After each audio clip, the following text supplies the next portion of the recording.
Ayol kishining matkasi yosh bo'lsa, ayol yosh bo'ladi. Matka po'shenya hozirgi kunda juda ham ko'p ayollarda uchrayotgan holat hisoblanadi.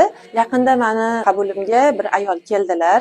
Ularda shunaqa darajada matka tushib qolganki, hatto ginekologlar tomonidan kumush probka taqib qo'yilgan. Agar kumush probka taqilmasa, po'shenya shu darajada kuchliki, holatidan pastga tushib qoladi. Men ular holatlarini ko'rdim va vaginalniy zulum muolajasini tavsiya qildim.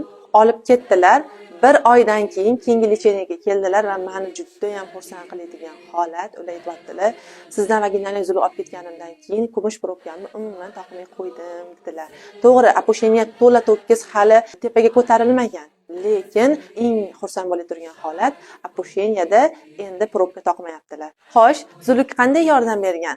Zulukning foydalari haqida qisqacha gapiradigan bo'lsam, zulukning asosiy shifosi uni og'zidagi so'ligida. Juda ham ko'p aktiv fermentlari bor. Bulardan eng aktivi kollageni, oqsili, kumush suvi, gerudin moddasi va kuchli antibiotika. Endi yuqorida aytgan kollagenim oddiy kollagenga nisbatan 400 ming barobar kuchli kollagen.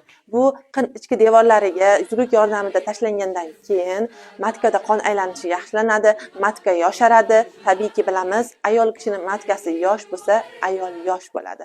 Ayol energiyaga to'ladi. Shuning uchun ularda, ya'ni kollagenni tashlab berganligi hisobiga matkada yaxshi qon aylanishi boshlangan va po'shenya sezilarli darajada tepaga ko'tarilgan.